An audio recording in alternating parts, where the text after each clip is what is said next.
வணக்கம். யாழ் சிறையின் மதிய நேர பிரதான செய்திகளோடு இணைந்து கொள்கின்றான் மகளினி கமலநாதன். முதலில் தலைப்பு செய்திகள்.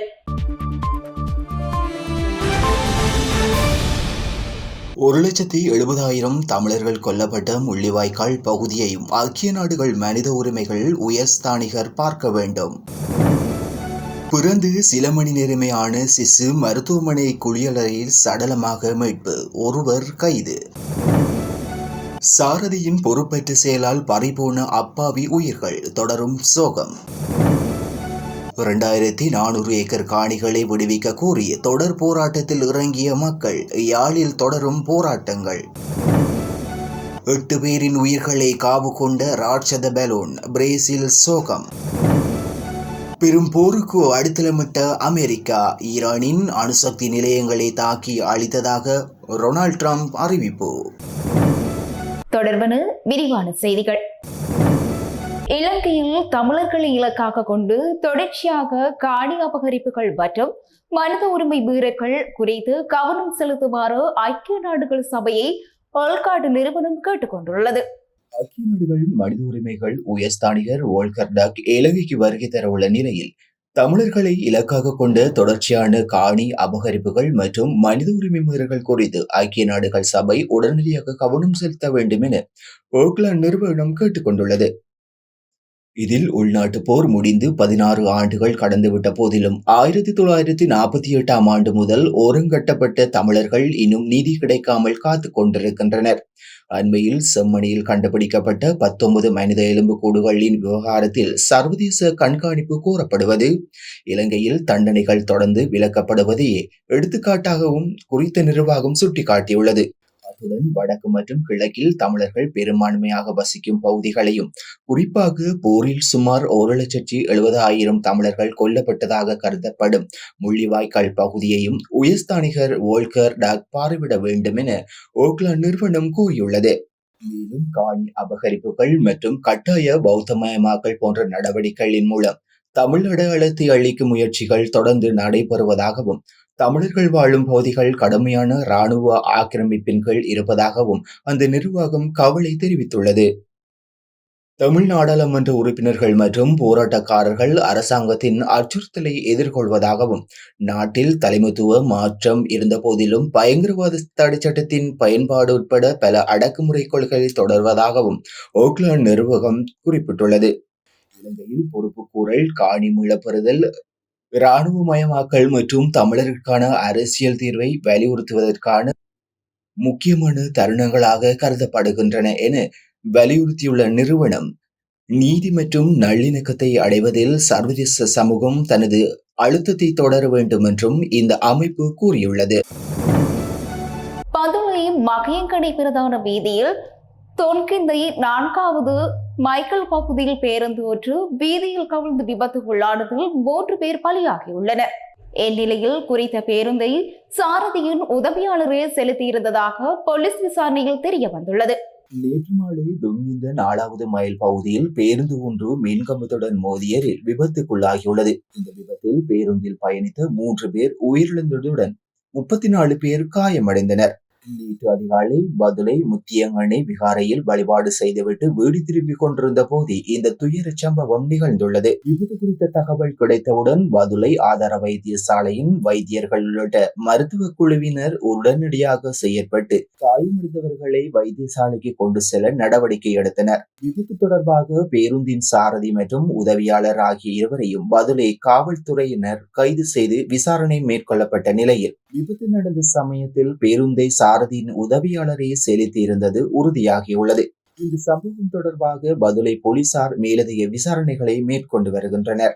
இந்த நிலையில் பதுளையிலிருந்து மகியங்கனை நோக்கி பயணித்த சிற்றுந்து ஒன்று எதிர் திசையில் வந்த உந்துருளியுடன் மோதியதில் உந்துருளியில் பயணித்த இருவர் காயமடைந்த நிலையில் மகியங்கனை மருத்துவமனையில் சிகிச்சைக்காக அனுமதிக்கப்பட்ட நிலையில் ஒருவர் சிகிச்சை பலனின்றி உயிரிழந்துள்ளார். புத்தளம் மருத்துவமனையில் தங்கி சிகிச்சை பெறும் வரையின் குளியலறையில் இருந்து சிசுவின் சடலம் ஒன்று மீட்கப்பட்டுள்ளது. இந்த சம்பவம் பெரும் அதிர்ச்சியை ஏற்படுத்தியுள்ளது. புத்தளம் மருத்துவமனையில் பெண்கள் தங்கி சிகிச்சை பெறும் அறையின் குளியலறையில் பிறந்து சில மணி நேரங்களே ஆன ஒரு சிசுவின் சடலம் மீட்கப்பட்டுள்ளது. இந்த கொடூர சம்பவம் தொடர்பாக புத்தளம் மருத்துவமனையில் சிகிச்சை பெற்று வந்த 27 வயதுடைய இளஞ்சுவதி ஒருவரை புத்தளம் காவல்துறையினர் கைது செய்துள்ளனர். கைது செய்யப்பட்ட யுவதி புத்தளம் பகுதியில் உள்ள ஒரு மசாஜ் நிலையத்தில் தொழில் புரியும் வானவாசல் பகுதியை சேர்ந்தவர் என்பது ஆரம்பகட்ட விசாரணைகளில் தெரிய வந்துள்ளது. காவல்துறையினரின் தகவலின்படி கைது செய்யப்பட்ட யுவதி புத்தளம் மருத்துவமனையில் சிகிச்சைக்காக தங்கியிருந்த போது யாருக்கும் தெரியாமல் ரகசியமாக ஒரு குழந்தையை பெற்றெடுத்துள்ளார் என்றும் அதனை குளியலறையில் வீசியுள்ளார். இந்த சம்பவம் தொடர்பாக மருத்துவமனையில் அறைக்கு பொறுப்பான தாதியர் ஒருவர் காவல்துறைக்கு தகவல் அளித்ததை அடுத்து குறித்த பெண் கைது செய்யப்பட்டுள்ளார். கைது செய்யப்பட்டவர் காவல்துறையினரின் பாதுகாப்பில் மருத்துவமனையில் சிகிச்சை பெற்று வருகின்றார். இந்த மரணம் குறித்து புத்தளம் பதில் நீதவான் DMA எந்திக தின்னகோன் சம்பவ இடத்துக்கு சென்று விசாரணைகளை முன்னெடுத்துள்ளார். புத்தளம் காவல்துறையினர் இந்த சம்பவம் தொடர்பாக மேலதிக விசாரணைகளை மேற்கொண்டு வருகின்றனர்.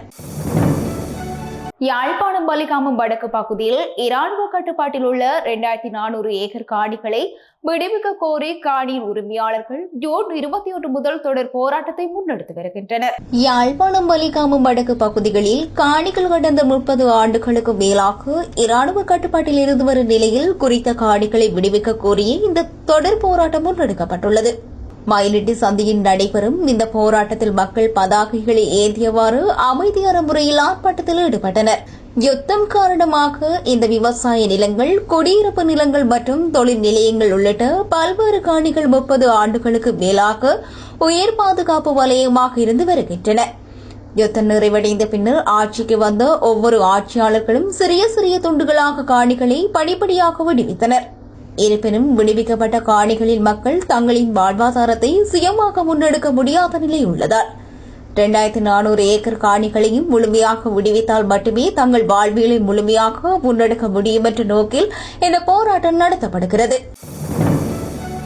அடுத்து சர்வதேச செய்திகள். பிரேசிலில் சுற்றுலா பயணிகளை ஏற்றிச் சென்ற வெப்பக்காற்று பலூன் ஒன்று திடீரென்று தீப்பிடித்து விபத்துக்குள்ளானது. 8 பேர் உயிரிழந்துள்ளனர், 13 பேர் காயமடைந்துள்ளனர். பிரேசில் நாட்டின் தென் மாநிலமான சாண்டா கட்டேரினாவில் செயின்ட் ஜான் போன்ற கத்தோலிக்க புனிதர்களை கொண்டாடும் விழா ஆண்டுதோறும் ஜூன் மாதங்களில் நடைபெறும். இந்த விழாவின் ஒரு பகுதியாக ராட்சத பலூன் மூலம் மக்கள் ஆகாயத்தில் பறப்பதை இந்த நிகழ்வின் வழக்கமாக இருந்து வருகின்றது.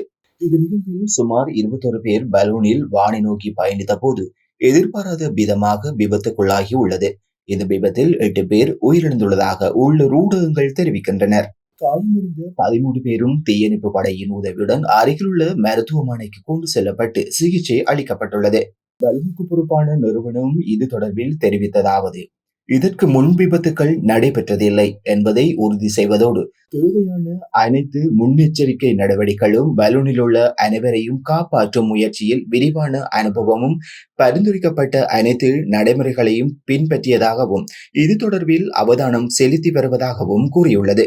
விபத்து தொடர்பான மேலதிக விசாரணை மேற்கொள்ளப்பட்டு வருவதாக உள்ளூர் ஊடகங்கள் செய்தி வெளியிட்டுள்ளது. இஸ்ரேலுக்கும் ஈரானுக்கும் இடையில் மோதல் நீடித்து வரும் நிலையில் அமெரிக்காவில் ஈரானில் உள்ள 3 அணுசக்தி தளங்களை குறிவைத்து குண்டு தாக்குதல் நடத்தப்பட்டுள்ளது. இந்த தாக்குதலில் சனிக்கிழமை மேற்கொள்ளப்பட்டதாக அமெரிக்க அதிபர் தெரிவித்துள்ளது போர் பதட்டத்தை ஏற்படுத்தியுள்ளது.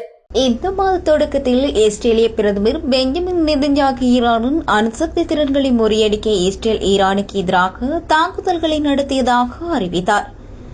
இது ஈரானின் அணுசக்தி திறன்களை முறியடிக்க அவசியம் என்று அவர் கூறினார்.